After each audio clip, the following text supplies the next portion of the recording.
నమస్తే, welcome to మనం TV. నేను మీ పవన్ పేస్వాడ. ఎస్, ఇండియా పాకిస్తాన్ మధ్య యుద్ధం రాబోతుందా అంటే చాలా మంది నిపుణులు ఎస్ ఖచ్చితంగా యుద్ధం రాబోతుంది అనే సంకేతాలు ఇస్తున్నారు.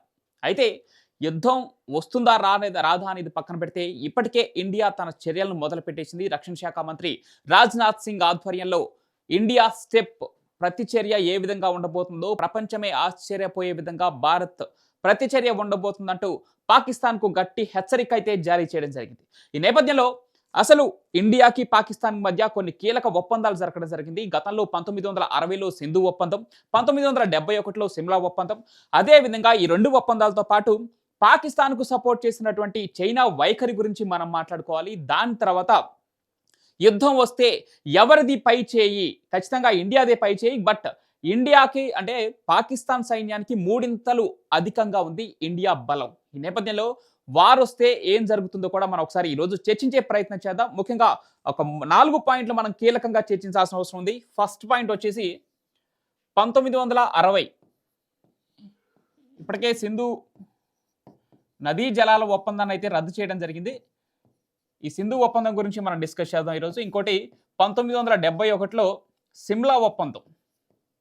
ఈ సిమ్లా ఒప్పందం అంటే ఇండియా సైడ్ నుంచి సింధు ఒప్పందాన్ని రద్దు చేయడంతోటే దీనికి ప్రతిచర్యగా పాకిస్తాన్ రంగంలోకి దిగింది. పాకిస్తాన్ కూడా ఈ సిమ్లా ఒప్పందాన్ని రద్దు చేస్తున్నట్లు, అదేవిధంగా పాక్‌లో అంటే ఇండియా గగనతలం ఏదైతే ఉందో, ఇండియా విమానాలు వాళ్ళ యొక్క గగనతలంలో ఎక్కడైతే ఫ్లై అవుతాయో ఆ ఫ్లై జోన్‌ని కూడా క్యాన్సిల్ చేయడం జరిగింది. దాంతో పాటు దౌత్య సంబంధాలు ఏదైతే ఉందో వాటిని కూడా క్యాన్సిల్ చేసుకుంటున్నట్లు, ఈ ఒప్పందాలని రద్దు చేస్తున్నట్లు పాక్ కూడా ప్రతిచర్యకు దిగడం జరిగింది. ఇక దీంతో పాటు ఇప్పటికే పాక్‌కు అనేక విషయాల్లో సపోర్ట్ అందిస్తున్నటువంటి చైనా వైఖరి, దీని గురించి కూడా మనం ప్రధానంగా చర్చించుకోవాలి.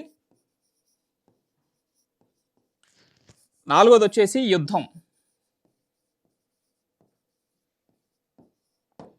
యుద్ధం వస్తే ఏంటనేది లాస్ట్‌లో మాట్లాడుకుందాం. యెస్, 1960 సింధు ఒప్పందం.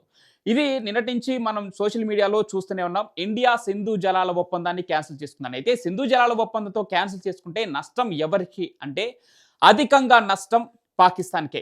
ఇండియా మీద నుంచి అంటే చైనా టిబెట్‌లో పుట్టి సింధు నది ఇండియా మీద గుండా వెళ్ళి పాకిస్తాన్‌కి అక్కడ ఉన్నటువంటి వ్యవసాయ ఆధారిత ప్రాంతాలకు రక్షణగా ఉన్నటువంటి సింధు నది జలాలని రద్దు చేసుకుంటే అక్కడ పాకిస్తాన్‌లో వ్యవసాయం కుంటుబడిపోవటం పక్కా. అదేవిధంగా ఆహార లోటు వస్తుంది.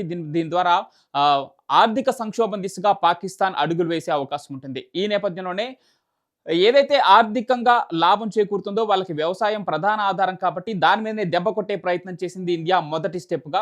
దీనిలో భాగంగానే సింధు జలాల ఒప్పందాన్ని రద్దు చేసుకోవడం జరిగింది. అయితే ఈ సింధు జలాల ఒప్పందం రద్దు చేసుకున్న దాన్ని కూడా పాకిస్తాన్ జలశాఖ మంత్రి కూడా ఆయన స్పందించడం జరిగింది. ఆయన ఏం చెప్తున్నాడంటే ఇది అంతర్జాతీయ మధ్యవర్తితో ఉన్న ఈ ఒప్పందం రద్దు చేసుకోవటం ఇండియాకు అంటే సింగిల్‌గా దీన్ని రద్దు చేసుకోవటం అవ్వదు. దీనిపైన మేము అంతర్జాతీయంగా పోరాడతామంటూ వాళ్ళు కూడా చెప్పడం జరిగింది. అయితే ఏది ఏమైనా కూడా ఇండియా మొదటి స్టెప్‌గా సింధు జలాల ఒప్పందాన్ని రద్దు చేసింది. దీనికి ప్రపంచం నుండి కూడా సపోర్ట్ వస్తుంది. ఇప్పటికే మనం చూస్తున్నాం యూకే అధ్యక్షుడు కావచ్చు, దాని తర్వాత ఇమాన్యుయల్ మ్యాక్రాన్ ఫ్రాన్స్ అధ్యక్షుడు కావచ్చు, వీరందరూ ఇండియా ఏ దిశగా అడుగులు వేసినా ఇక్కడ ఇండియాలో ఉన్న నేతలతో పాటు అంటే ముస్లిం నేతలతో పాటు అక్కడ ప్రపంచ దేశాధినేతలు కూడా ఇండియా ఏ విధమైనటువంటి ప్రతిచర్యకు దిగినా మేము అన్ని రకాలుగా సపోర్ట్ చేస్తామని చెప్పేసి మద్దతు పలుకుతున్నాయి. ఇప్పటికే నరేంద్ర మోడీతో అంటే మన ప్రధాని నరేంద్ర మోదీతో ఇప్పటికే ప్రపంచ దేశాధినేతలు ఫోన్‌లో మాట్లాడడం జరుగుతుంది. వారి సపోర్ట్‌ను కూడా అందజేయడం జరుగుతుంది. ఈ నేపథ్యంలో సింధు జలాల ఒప్పందం దిశగా మొదటి అడుగుగా వేయడం జరిగింది. దీంతో పాటు పాకిస్తాన్ చేయకముందే పాకిస్తాన్‌తో దౌత్య సంబంధాలన్నింటినీ క్లియర్ చేసుకుంటూ ఒక నిర్ణయం తీసుకోవడం జరిగింది. పాకిస్తాన్ వాసులను వారం రోజుల్లోగా ఇక్కడి నుంచి విడిచి వెళ్లాలంటూ మరొక నిర్ణయం తీసుకోవడం జరిగింది. ఈ సింధు జలాల ఒప్పందంతో మొదటి అడుగైతే వేసింది భారతదేశం. దీంతో ఎవరికి ఎక్కువ నష్టం అంటే పాక్‌కే అధికంగా నష్టం ఉండే అవకాశం ఉంది. ఇప్పటికే మనం టీవీలో చేసిన వీడియోని మీరు క్లియర్‌గా చూడొచ్చు. సింధు జలాల ఒప్పందం ద్వారా ఎవరికి ఎక్కువ నష్టం అని చెప్పేసి. ఇక రెండోది వచ్చేసి సిమ్లా ఒప్పందం. 1971లో ఖచ్చితంగా భారత్‌కు, పాక్‌కు యుద్ధం జరిగిన ఒక 8 నెలల తర్వాత ఈ సిమ్లా ఒప్పందం జరిగింది. భారతదేశ ప్రధాని ఇందిరాగాంధీ, అదేవిధంగా పాకిస్తాన్ ప్రధాని అలీ భుట్టోల ఇద్దరి సారథ్యంలో మన భారతదేశంలోని హిమాచల్ ప్రదేశ్‌లో సిమ్లా వేదికగా ఈ సిమ్లా ఒప్పందం జరిగింది. అయితే ఈ సిమ్లా ఒప్పందం ఏంటనేది ఒకసారి క్లియర్‌గా తెలుసుకునే ప్రయత్నం చేద్దాం. ఈ సిమ్లా ఒప్పందం ద్వారా భారతదేశం 90,000 మంది పాకిస్తాన్ సైనికుల్ని విడుదల చేయడం జరిగింది. అయితే రెండు దేశాల మధ్యలో ఏదైనా వివాదాస్పదంగా తలెత్తితే ఈ రెండు దేశాలే అంతర్గతంగా చర్చించుకొని వాటిని సద్దుమణిగే దిశగా చేపట్టుకోవాలి చర్యలని చెప్పేసి రెండు దేశాలే ప్రత్యేకంగా ఈ సిమ్లా ఒప్పందాన్ని రూపొందించడం జరిగింది. అప్పట్లో పాక్ ప్రధాని అలీ భుట్టో అదేవిధంగా ఇందిరాగాంధీ కూడా దీనిపైన సంతకం చేయడం జరిగింది. అయితే దీనివల్ల పాక్‌తో ఉన్నటువంటి ఏ విధమైనటువంటి సంబంధాలు కూడా మెరుగుపడలేదని చెప్పి ఇప్పటికే నిపుణులు చెప్తున్నారు. సో, ఈ సిమ్లా ఒప్పందాన్ని పాక్ రద్దు చేసుకోవడం ద్వారా ఇండియాకి ఎటువంటి నష్టం లేదు. ఇది మాత్రం క్లియర్. సో, ఈ సిమ్లా ఒప్పందం రద్దు చేసుకుంటే ఇంకా పాకిస్తాన్‌పై భారతదేశానికి యాక్షన్ తీసుకునే అవకాశమే ఎక్కువగా ఉందని చెప్పుకోవచ్చు. సో, 1971లో అంటే పాక్ భారత్‌కి వచ్చినటువంటి యుద్ధం జరిగిన 8 నెలల తర్వాత ఇందిరాగాంధీ, అలీ భుట్టోల సారథ్యంలో ఈ సిమ్లా ఒప్పందం జరగడం జరిగింది. దీన్ని ఇప్పుడు క్యాన్సిల్ చేసుకుంటూ పాక్ ప్రతిచర్యగా ఈ సిమ్లా ఒప్పందాన్ని రద్దు చేయడం జరిగింది. ఇకపోతే ఇక మూడో పాయింట్ వచ్చేసి చైనా వైఖరి. ఇక్కడ సింధు నది ఇక్కడ పుట్టి చైనా టిబెట్‌లో పుట్టి భారతదేశం మీదుగా పాకిస్తాన్‌లోకి ప్రవేశించడం జరిగింది. ఈ సింధు జలాల ఒప్పందంలో అంతర్జాతీయ మధ్యవర్తిత్వం పాక్ చెప్పినట్లుగానే అంతర్జాతీయ మధ్యవర్తిత్వంతో ప్రపంచ బ్యాంకు మధ్యవర్తిత్వంతో ఎవరికెంత జలాలు పంచుకోవాలి అనే దిశగా అడుగులు వేయడం జరిగింది. 1960లోనే ఈ సింధు ఒప్పందం జరిగింది. అయితే యుద్ధం వస్తుంది, పోతుంది. దాని తర్వాత పాకిస్తాన్‌కి, భారతదేశానికి మధ్య అనేక కొంత ఉద్రిక్తత పరిస్థితులు ఏర్పడినా కూడా ఏనాడు కూడా ఈ సింధు జలాల ఒప్పందం రద్దు దిశగా ఎప్పుడు భారతదేశం చర్యలు చేపట్టలేదు. ఎందుకంటే ఒక మానవత్వంతో ఆలోచించే దేశం కాబట్టి ఎప్పటినుంచో అంటే ఇందిరాగాంధీ నేతృత్వంలో ఉన్నటువంటి అప్పటి ప్రభుత్వం కానీ, ఇప్పుడు మోడీ ప్రభుత్వం కానీ, మధ్యలో వచ్చినటువంటి ప్రధానులు కానీ ఎవరు కూడా ఈ దిశగా అడుగులు వేయలేదు. కానీ ఇప్పుడు ఈ రోజున పహల్గాం దాడి తర్వాత ఈ సింధు జలాల ఒప్పందాన్ని రద్దు దిశగా మొదటి చర్యగా దీన్నే చేపట్టడం జరిగింది. అయితే దీంట్లో చైనా వైఖరి ఏంటనేది స్పష్టంగా తెలియట్లేదు. ఎందుకంటే గతంలో మనం చూసాం పాక్‌కు అనేక రకాలుగా సపోర్ట్ చేయటం చైనా మనం చూస్తూనే ఉన్నాం. చాలా విషయాల్లో కూడా ఇండియా నుంచి పాకిస్తాన్‌కి వెళ్ళే రహదారుల విషయంలో కావచ్చు, లేదంటే బోర్డర్ సెక్యూరిటీ విషయంలో కావచ్చు, లేదంటే యుద్ధానికి సంబంధించి కొంత సైనిక బలాన్ని అందించడం కావచ్చు. ఇలాంటి విషయాల్లో చైనా ఇప్పటికే చాలా సపోర్ట్‌ని అందిస్తుంది పాక్‌కు. కొంత ప్రత్యక్షంగా అందిస్తుంటే, కొంత పరోక్షంగా కూడా చైనా సపోర్ట్ పాకిస్తాన్‌కే ఉందనే విషయం క్లియర్ కట్. సో, ఈ నేపథ్యంలో ఇప్పుడు పహల్గాం దాడి నేపథ్యంలో ఏర్పడినటువంటి ఉద్రిక్తత పరిస్థితుల విషయంలో చైనా వైఖరి ఏంటనేది ఇప్పటివరకు స్పష్టంగా ప్రకటించలేదు. చైనా దీన్ని ఖండించలేదు.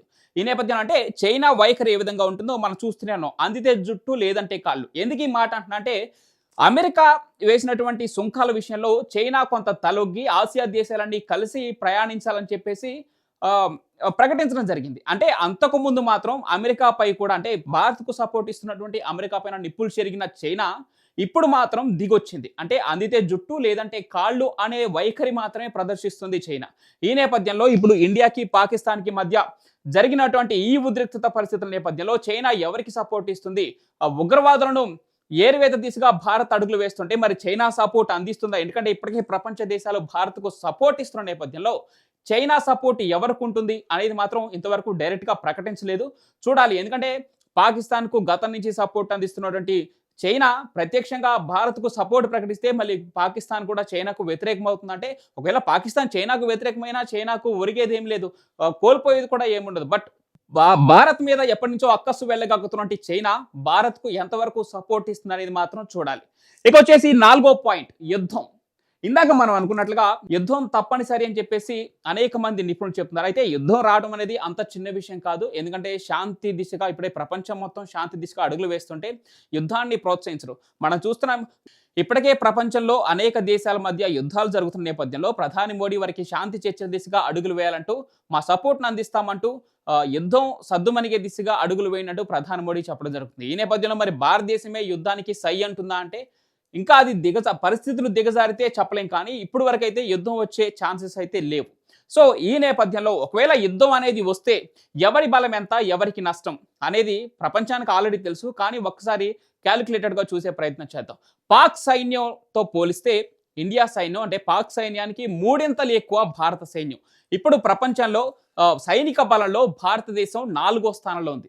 ఈ నేపథ్యంలో తుడిచిపెట్టుకుపోతుంది పాకిస్తాన్. అంటే భారత్‌తో యుద్ధం వస్తే పాకిస్తాన్ తుడిచిపెట్టుకుపోవటం ఖాయం. కానీ కొంత నష్టం జరుగుతుంది. కానీ ప్రపంచవ్యాప్తంగా అశాంతి నెలకొంటుంది. సో, ఈ నేపథ్యంలో యుద్ధం అనేది వస్తుంది అని చెప్పలేం. కానీ పాక్‌కు గట్టి దెబ్బ తీయాలంటే ఇప్పటికే చెప్పినటువంటి ఈ ఒప్పందాల రద్దు కావచ్చు, లేదంటే భారతదేశం నుంచి పాక్ అందిస్తున్న కొద్దో గొప్పో సహాయం కావచ్చు, ఇతర దేశాల సపోర్ట్ పాక్‌కు మానుకుంటే తప్ప ఈ ఉగ్రవాద చర్యలను అరికట్టడానికి భారతదేశం తీసుకున్నటువంటి ప్రతి చర్యకి విదేశాల నుంచి ఇప్పటికే మద్దతు వస్తుంది. సో, యుద్ధం అనేది తప్పనిసరి కాకపోవచ్చు. కానీ భారతదేశం తీసుకుంటున్న ప్రతి చర్యకు ఇప్పటికే ప్రపంచ దేశాల నుంచి సపోర్ట్ వస్తున్న నేపథ్యంలో పాకిస్తాన్ కొంత ఎదురుదెబ్బ తగిలే అవకాశం అయితే ఉంది. చూడాలి మరి ఇక. ఈ 4 రీజన్స్ మెయిన్ రీజన్స్ కాబట్టి వీటి గురించి డిస్కస్ చేయడం జరిగింది మనం. ఇంకా భవిష్యత్తులో ఎలాంటి ఉద్రిక్తత పరిస్థితులు వస్తాయి, భారత్ తరపున ఇంకా ఎలాంటి చర్యలకు దిగుతారనేది మాత్రం వేచి చూడాలి.